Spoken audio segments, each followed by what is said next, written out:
Welcome to the Manufacturing the Future podcast, the show designed to help you future-proof your manufacturing operations. Each episode features interviews with innovative manufacturing leaders and subject matter experts who share their insights and best practices about the technology that can empower you to streamline operations, prepare your organization for what lies ahead, and continue to keep our world turning. I'm your host, Carrie Jordan, Vice President of Product Management at Epicor. Now, for today's episode.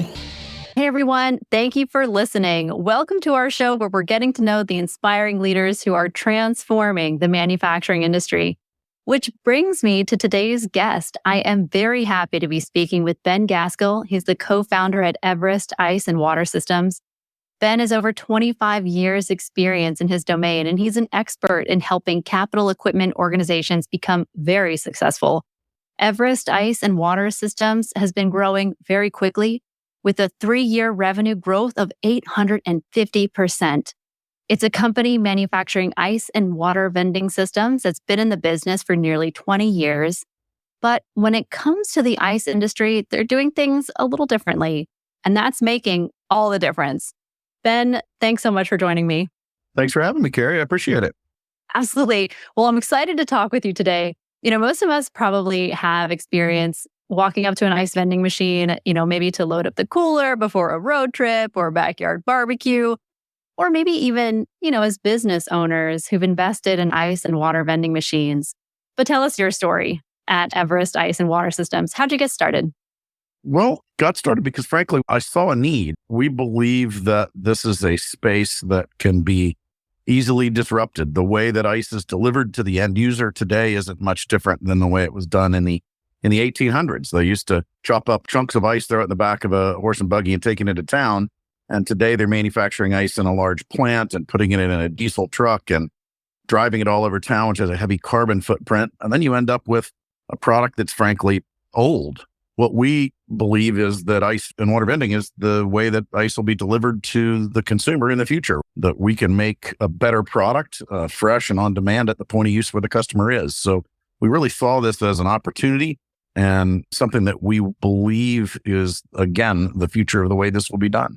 Yeah. And so your company has a different approach, right? So you said it's an older industry, but you have transformed the industry and you're really leading the way. It's been around for quite some time. You said the 1800s, I'm sure, even longer. But at Everest Ice and Water, you seek out new technologies. You are comfortable changing the game. You have a different business model. Can you talk about what makes your organization unique? Yeah, ice delivery has been around for many, many years. The ice vending industry is kind of a 23-year overnight success. It's really been around since about 2000, but really over the last 4 or 5 years, it's kind of an exponential growth. People are understanding more and more what an ice vending machine is. But when we looked around at who was in this space, our competitors, they all kind of copied the original design, and there wasn't a lot of forward thinking. There wasn't a lot of embrace of technology. And so that was important to us. So we've embraced technology in many ways, primarily in the design of our machine. We have a patent. It's called VersaVend. It allows us to accomplish with a single moving part what everyone else in the industry takes 15 or 20 moving parts to do, which is simply to dispense ice to the customer. So it makes our machines much more reliable and just an easier ownership experience for our customers. So we also have tried to embrace technology when it comes to energy efficiency. We have a component in our machine that's recycles the water going down the drain and uses that water to pre-chill water coming into the ice maker for the next batch, which makes the ice maker 30% more efficient. We've tried to embrace technology with the sanitation.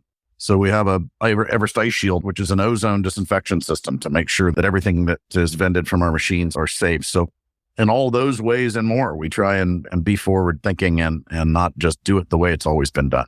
And what technologies or methodologies or different approaches did you use when you were developing the patent, the energy efficient, different technologies? What did you use in the business to maybe as you're going through the planning process or the development process? Well, I think that we just started looking at the problem. I'm kind of a fan of the idiom, how do you eat an elephant one bite at a time? And so we started looking at what are the pitfalls of what exists in the industry today and how can we improve on that?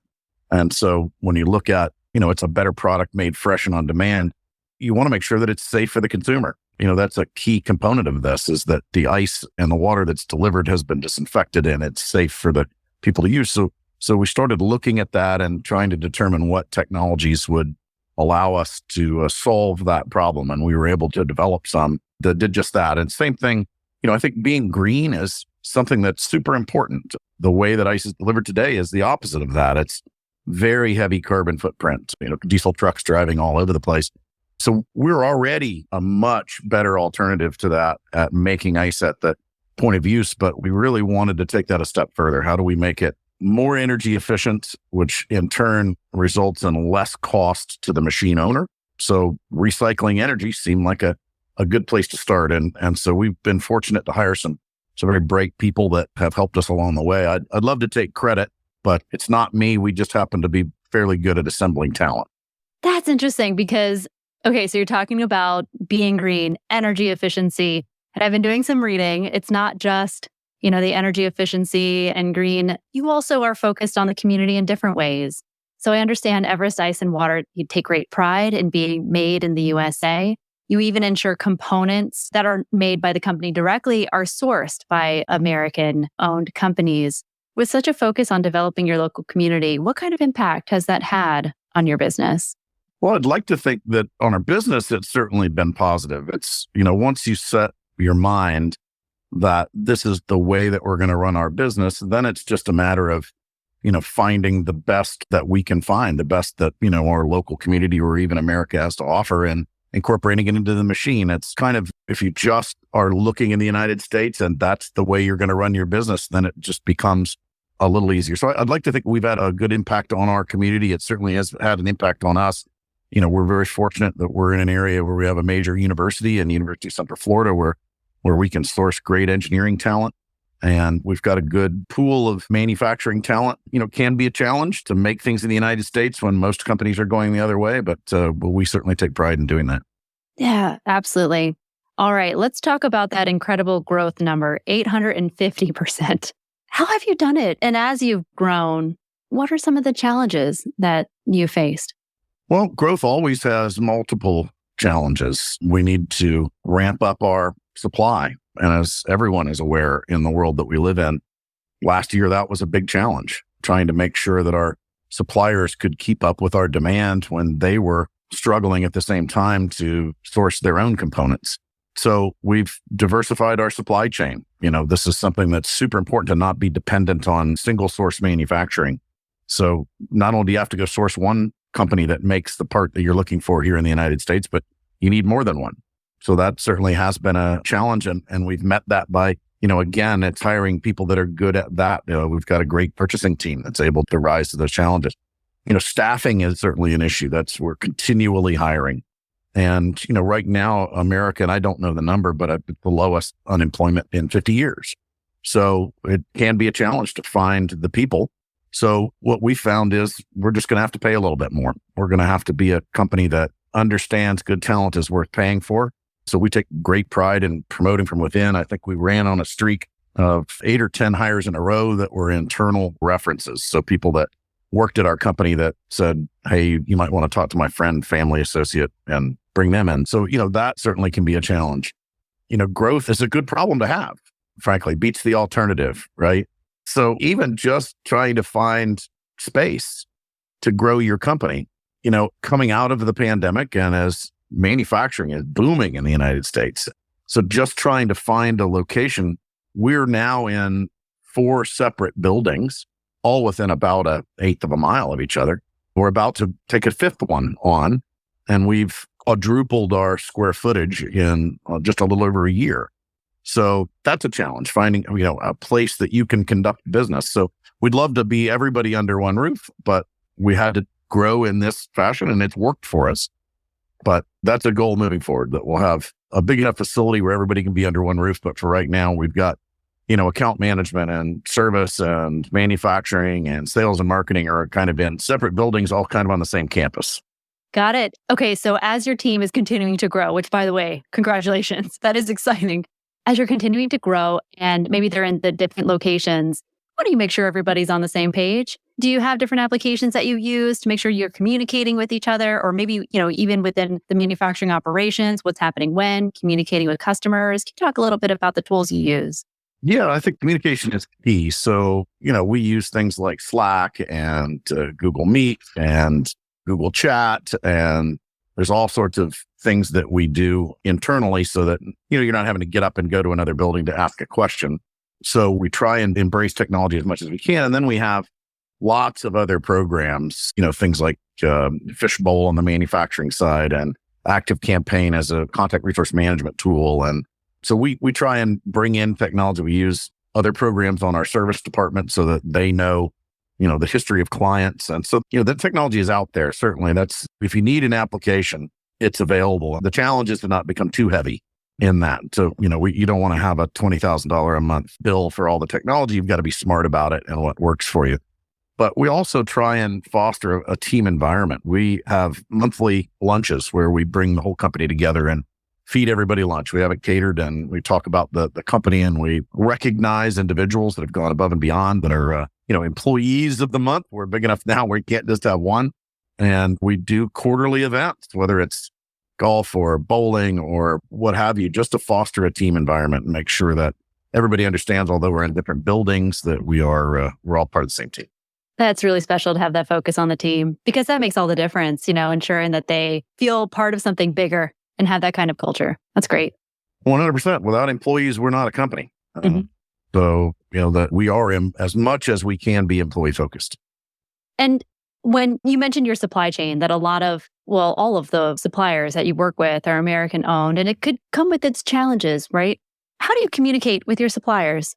Oh, goodness. That is happening on a minute by minute, day by day basis. There's, everything from what our expectations are to making sure that we're ordering far enough in advance so that we're not causing our own problems. We need to make sure that we're buying enough inventory. And of course, as you're growing, that's another challenge where it's a very cash intensive to grow because you have to be able to put the money out there to buy the inventory that you need to build the product that you're selling to keep up with the demand in the public and sales. So that's been a challenge. So yeah, a little bit of everything, I think, but we have to hold your suppliers accountable. You have to be very clear in your expectations. If you're both not speaking the same language, it doesn't help. They need to understand what our expectations are, and they're very clearly communicated, and they need to be clear in what their capabilities are, because if we don't know, then you run into a problem later on down the road when you're expecting a delivery. And if you have 300 parts in your machine, and we don't, that's much, much less, but just picking a number out of thin air. If you have 300 parts for your machine and you only have 299 of them, you don't have a machine. Yeah. So that's the challenge, is to make sure that they all arrive on time as expected. Quality control is there. So it's, that's all about what it takes to run a manufacturing company. Yeah. I mean, what a balance to have to strike. Being able to fulfill your orders, making sure you have all the supplies on time, and then, delivering to customers when they expect it. That's tough. That's really hard. I admire, It is. But, look, I think the key for us has been putting on a layer of talent in between ownership and kind of management on a director level, people that have experience in this, because there's no way that somebody starts a business and can be an expert in manufacturing and human resources and supply chain and purchasing and training and on. But you have to be, not only do you have to invest in your product and invest in inventory, you have to invest in the people, because without the people, if you don't have talent, you're going to run into trouble. So that's kind of what we understand what we don't know, and we try and go hire people that know what we don't know. Yeah. So as you're bringing on talent and they start to experience your company, your culture, the applications that you've invested in, thinking about the digital technology, what impact has it had on them?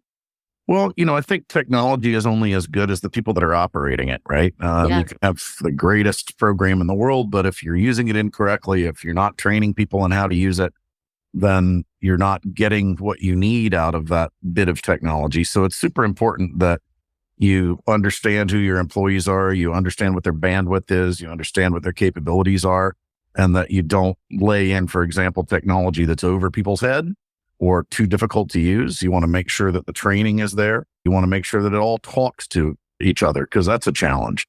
So I think it's more about certainly listening to your employees, understanding your employees, and then once you've made a decision as to what piece of technology you're going to bring in to make sure that you're doing the training that's necessary so that it can be used effectively. That makes total sense. Okay. So you are really at the forefront of transforming an industry that's been otherwise, pretty stagnant. So this is inspiring. You've had the courage and that vision to really drive this change. I imagine it's really rewarding too to see it really pay off in terms of revenue, growth, happy customers, a happy, growing culture and team. Want to talk about what's next? What's next on your radar as far as technology or opportunities within ice and water vending that you're excited about?